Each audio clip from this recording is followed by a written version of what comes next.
Hey guys, welcome back to my YouTube channel. तो आज हम अपोथ सीरीज को फिर से कंटिन्यू करने जा रहे हैं। तो जैसे कि हमने प्रीवियस एपिसोड में देखा था, हान डाउजी बोलता है हमें जल्दी जल्दी काम करना पड़ेगा, उससे पहले कि हान जू यहाँ पे आए और लू टियानजिंग को रिक्रूट कर ले। अगर हम लूजिंग को वहाँ पे भेज देंगे फ्लोटिंग आइलैंड में, तो हान जू को पूछना पड़ेगा हान क्लैन से पहले। हान फैमिली का लीडर बोलता है कि तुम बहुत ज्यादा अमेजिंग हो सर। तो एपिसोड नंबर 416 की स्टार्टिंग होती है। हान डाउजी ने लूजिंग के कंधे पे हाथ रखा होता है, वो बोलता है कि तुम जाओ पहले, हम तुम्हें इन्फॉर्म कर देंगे जब न्यूज हमें सुनाई देगी हान क्लैन के फ्लोटिंग आइलैंड के बारे में। लूजिंग बोलता है ठीक है। तभी ऐसे फिर शाम हो जाती है। लूजिंग चला होता है, वो सोच रहा होता है टायान ने एग्जाम को पास नहीं किया है और वो ऑलरेडी चला गया है। मैं जाता हूँ और पूछता हूँ, उसकी सिस्टर को फाइंड करता हूँ पहले। फिर हमें मनी अलाई का सीन दिखाया था, वहाँ पे वो लड़की बैठी होती है। लूजिंग वहाँ पे पहुंच जाता है। वो लड़की खुशी से बोलती है कि तुम यहाँ पे क्या बाय करने के लिए आए इस टाइम, मैंने और ज्यादा मड के पीसेस को डक किया, तुम इंटरेस्टेड है? लूजिंग बोलता क्या? लूजिंग सोच रहा था ये छोटी सी लड़की कुछ ज्यादा ब्रेव है, मैंने एक्सपेक्ट नहीं किया था कि ऐसे ही नॉर्मल से मड के पीसेस को निकालेगी और उन्हें सेल करने की कोशिश करेगी। ये तो कुछ ज्यादा स्कीम कर रही है। ये जो मड के पीसेस हैं तो नॉर्मल है।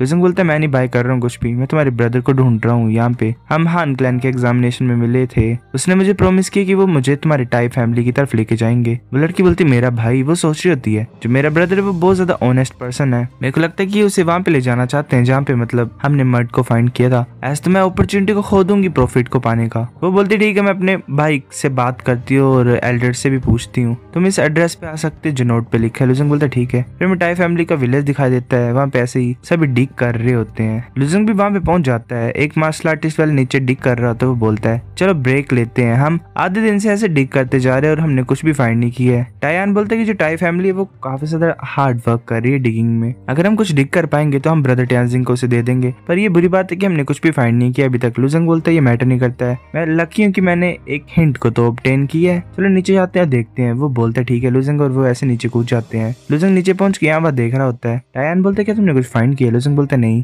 लूजिंग बोलता है जो टाइलिन ने उसने बोला था कि सैगिड अंकल ने एक जगह से डक किया था, वहाँ पे एक बहुत बड़ा ट्री था, मुझे ये बताओ वो ट्री है कहाँ पे ओरिजिनली? वो बोलता है कि हमारा जो क्लैन है उसने ट्री को सेंटर से दूर कर दिया था, जहाँ पे वो पहले था वहाँ पे एक बहुत बड़ा खड्डा है। लूजिंग बोलते चलो हम दूसरी साइड पे जाते हैं ट्री के। लूजिंग आगे मूव कर रहा होता है, जैसे ट्री के पास पहुंचता है उसके पेट में कुछ फिर से हलचल होने पड़ती है। वो सोच रहा होता है कि ये यहाँ पे है। टायान बोलते ब्रदर टियानजिंग। लूजिंग एक जगह टच करता है और बोलता है क्या मैं यहाँ पे डिग कर सकता हूँ? टायान बोलता है वेल कि हाँ तुम कर सकते हो। लूजिंग एक चीज को बाहर निकालता है वेल अपनी स्वॉर्ड को और एक कट करता है, एक बहुत बड़ा कट फॉर्म हो जाता है। लूजिंग बोलता है ये ठीक होगा अगर मैं अंदर जाऊंगा पहले? टायान बोलता है हाँ हाँ, मतलब वो भी हैरान हो जाता है लूजिंग के कट को देख के। लूजिंग ऐसे मूव कर रहा होता है अपनी स्वॉर्ड को लेके, वो सोच रहा होता है ऐसा लग रहा है कि चीजें नीचे होंगी। लूजिंग अपनी स्वॉर्ड को वेल पकड़ता है और नीचे जोर से मारता है। लूजिंग सोच रहा होता है मैं रॉक लेयर पे हूँ, ये जो रॉक्स हैं कुछ ज्यादा स्ट्रॉन्ग है, मुझे 30% अपनी सोर्स पावर को यूज करना पड़ेगा इन्हें मतलब डिग करने के लिए। लूजिंग अपनी पावर को यूज करता है और जोर से मारता है नीचे। ऐसे ही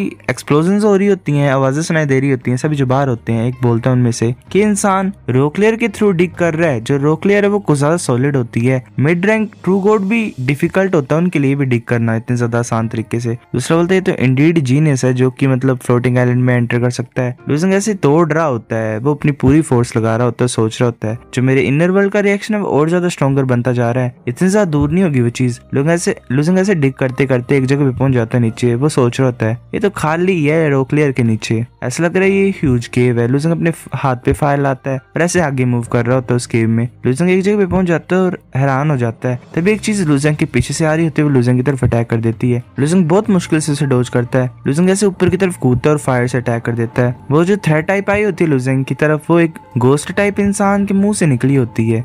लूजिंग बोलता है ये चीज तो वैसी ही है, मतलब उस तरह की मर्ड से ही लग रही है बनी हुई जो मैंने अब्सॉर्ब की थी।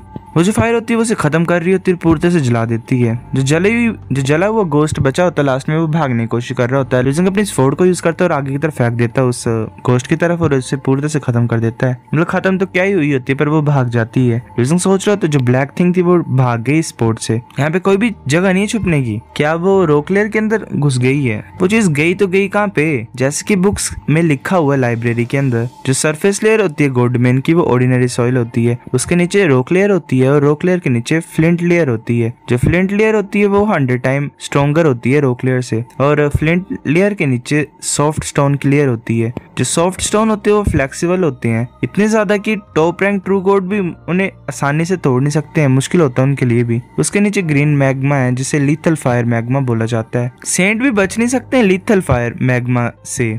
जो मड है वो मेरे को लगता है कि फ्लिंट लेयर में छुपी हुई है। चलो मैं जाता हूँ और देखता हूँ पहले मतलब केव के अंदर है क्या। लूजिंग ऐसे मूव कर रहा होता है, वो एक जगह देखता है, वहां पे दो इंसान ऐसे ही मतलब पड़े होते हैं और मिट्टी ने उन्हें कवर किया होता है। मास्टर एविल बोलता है ये क्या चीज है, वो दोनों इंसान ही लग रहे होते हैं एक तरह से। लूजिंग बोलता है कि गॉड डोमेन में कोई रेस है जो इस तरह दिखती है, इनके जो फेसेस है वो थोड़े से अजीब नहीं है। मास्टर एविल बोलता है एब्सोल्युटली नहीं, ये लिविंग क्रिएचर्स नहीं है। मैं गैस कर सकता हूँ कि ये स्टोन स्टैच्यूज हैं यहाँ पे काफी ज्यादा टाइम से फेंके हुए हैं। जो एक स्टैच्यू टाइप होता है उसके आईज से ब्लैक कलर की चीज बाहर निकलती है, वेल वो वही होता है मड। लूजिंग बोलता है ये तो वही मड का पीस है, वापस आ गया। लूजिंग जल्दी से मूव करता है उस मड के पीस की तरफ और अटैक कर देता है, पर वो भाग जाती है। लूजिंग आगे की तरफ देखते वो मड को फास्ट तरीके से भाग रही थी। लूजिंग अपनी स्वॉर्ड को फेंकता है और उस मड को मारता है। वो मड स्वॉर्ड के साथ उड़ के जा रही होती है और एक पिलर से लगती है। लूजिंग सोच रहे थे कुछ ज्यादा ही मुश्किल है, क्या मैंने मारा किस चीज को, मतलब हार्ड थी वो चीज। लूजिंग आगे की तरफ देख रहा होता है और बोलता है ये क्या चीज है, जब मैं पहले यहाँ पे आया था मैंने ये रोक तो देखा ही नहीं। मास्टर एविल बोलते ल्यू टेंजिंग ये जो केव है चेंज हो गई है, जो एंट्रेंस है वो भी ऐसा लग रहा है डिसअपियर हो गई है। लूजिंग पीछे की तरफ नोटिस करता है और सोच रहा होता है कि जो होल है वो एक्चुअली में डिसअपियर हो गया है। लूजिंग सोच रहा होता है केव तो कुछ ज्यादा अजीब है, ये तो कम्प्लीटली मेरी अंडरस्टैंडिंग को भी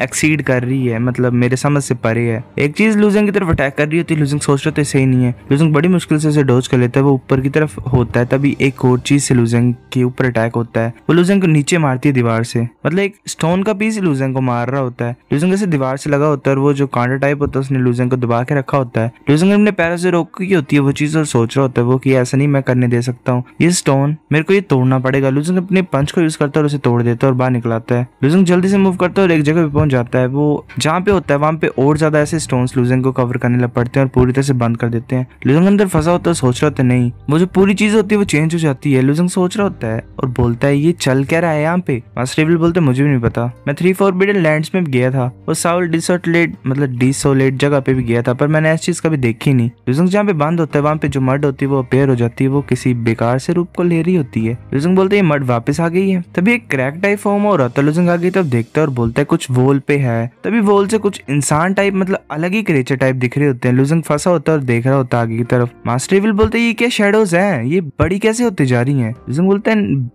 बड़ी बात नहीं, ये पास आती जा रही हैं। मास्टर एविल बोलता है मेरे को लगता है हमें यहाँ से बाहर निकलना पड़ेगा और उस मड को दोबारा मारना मत। ये जो पूरी केव है ये एक ट्रैप की तरह लग रही है, इतने ज्यादा खतरनाक क्रिएचर यहाँ पे रहते हैं ल्यूर एंड गोड सिटी में, तुम्हारे पास मतलब ग्रेट स्ट्रेंथ के बिना तुम हरा नहीं पाओगे इन्हें। लूजिंग बोलते जो मड है वो बहुत सा इंपॉर्टेंट है मेरे लिए, मैं शर्त लगाऊंगा यहाँ पे, और अगर हम उन्हें डिफीट नहीं कर सकते हैं तो हम यहाँ से बाहर भी नहीं जा सकते, चलो करते हैं। लूजिंग अपनी सेल्फलेस फोर्ड को यूज करता है डिवाइन गोस्ट फोर्ड को, वेल अपने डिवाइन डाउ को, और उसे कट कर देता है। वो पूरी तरह से डिस्ट्रॉय हो जाता है। लूजिंग बाहर आ रहा होता है। लूजिंग की आइज ग्लो कर रही होती है, वो मड होती है वहां पे। वो फिर से ऐसे ही पूरी केव को कंट्रोल करती है, लूजिंग की तरफ अटैक करने लगी होती है। लूजिंग मूव कर रहा होता है जल्दी से और आगे की तरफ आ रहा होता है। लूजिंग बहुत फास्ट तरीके से मूव कर रहा होता है, वेल बिल्कुल ही मड के पास पहुंच जाता है और बहुत जोर से उस पे अटैक करता है। जो मड होती है वो ऐसे ही भाग रही होती है फिर से अंदर केव के अंदर घुस के। लूजिंग सोच रहा होता है ये एक्चुअली में रोकलेयर को भी ड्रिल कर सकती है, पर मैंने ऑलरेडी देख लिया कि ये कर क्या रही है। जो मिडिल पार्ट है वो इसका सरफेस है और बाकी जो 5 पीसेस हैं वो उसके टेंटिकल्स हैं और बीच में कोर होगा। वेल उसने फाइंड कर ही लिया होता है क्या है मतलब सीन पानी। लूजिंग उसे कट कर देता है मड को और बीच में एक आई टाइप निकलती है। लूजिंग बोलता है क्या ये आई है, ये आई चले गई है तो ये मड मूव नहीं कर सकती है। ये जो आई है मेरे को लगता है ये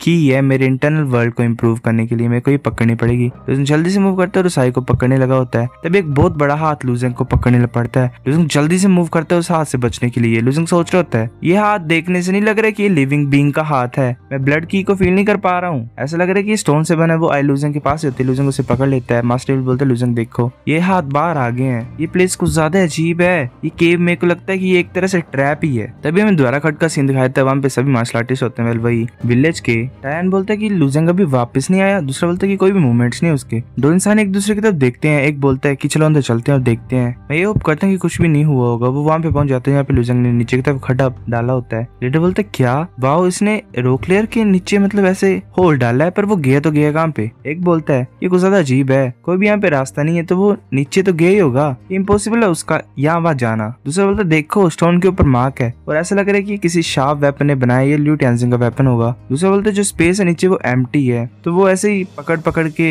मतलब उसने अपना वेपन डाला होगा, दीवार में ऐसे ही फंसाया होगा और वहाँ पे खड़ा होगा वो। दूसरा बोलता है कैसे पॉसिबल है, जैसे कि तुमने बोला ये जो केव है नीचे ये रोकलेयर होगी और जो केव वो मूव नहीं कर सकती है। दूसरा बोलता है जैसा कि मार्क्स है यहाँ पे, हाँ ये प्लेस कुछ ज्यादा अजीब है, मुझे लगता है ल्यू टानजिंग कुछ ज्यादा ही ट्रबल में है किसी तरह के। पहले उन्होंने फाइंड कर ली कि केव का स्ट्रक्चर चेंज हो रहा है, नॉर्मली सी बात है। वो कुछ ज्यादा हैरान हो जाता है। एक बोलते कि सेकंड अंकल और थर्ड अंकल चलो नीचे डग करते हैं और देखते हैं ल्यू टानजिंग नीचे ही होगा। वो बोलते हैं ठीक है। वेल कितने ज्यादा अच्छे लोग हैं। वो जो हाथ होता है वो लुजेंग को पकड़ने की कोशिश कर रहा होता है। लुजेंग 80 फ्लाइंग स्मोक को यूज करता है, जल्दी से मूव कर रहा होता है वहां पे बच के। लुजेंग सोच रहा होता है अगर जो ओरिजिनल होल है वो चला गया है तो मेरे को नया रास्ता बनाना पड़ेगा। लुजेंग जल्दी से मूव कर रहा होता है, काफी ज्यादा हाथ उसे पकड़ने लगे होते हैं। लुजेंग एक स्लैश टाइप को फॉर्म करता है और क्रैक को फॉर्म करता है। लुजेंग बाहर निकल आता है। लुजेंग बाहर देख रहा होता है, वो सोच रहा होता है यहाँ पे चल के रहा है इस मर्ड के साथ। लुजेंग जहाँ पे होता है वहाँ पे कुछ ज्यादा फेसेस होते हैं और वो लुजेंग को खाने लपटते हैं। लुजेंग बच जाता है। पहले वो टाइटन की तरह लग रहा है। लुजेंग सोच रहा था ये क्या चीज है, मैं ऑब्वियसली केव के टॉप से बाहर आया हूँ पर ये बड़ी सी केव कहाँ से आ गई, ये तो जरा भी सेंस नहीं बना रहा है। मैं सिर्फ अपने इंस्टिंक्ट्स के ऊपर रिलाई कर सकता हूँ मूव करने के लिए और इनसे बचने के लिए। लुजेंग फिर से केव में अंदर आ जाता है। मास्टर बोलता है तुम नीचे से जा सकते हो। लुजेंग बोलता है ठीक है ये अच्छा है। लुजेंग सेल्फलेस वर्ड को यूज करता है और नीचे जो केव होती है वहाँ पे कट फॉर्म कर देता है और नीचे की तरफ मूव कर रहा होता है। लुजेंग सोच रहे थे फाइनली जो चीजें वो मतलब नॉर्मल हो गई हैं। लुजेंग जहाँ से नीचे कूदा होता है वहाँ पे वेल जो होल होता है वो बंद हो जाता है। सो गाइस एपिसोड नंबर 416 की एंडिंग गेम पे होती है। अगर आपको वीडियो पसंद तो लाइक करो, नहीं बेफिक्र लाइक कर दो, शेयर करो, साथ कमेंट करके बताओ। अगर आपको वीडियो कैसी लगी सब्सक्राइब करो। तब तक के लिए बाय।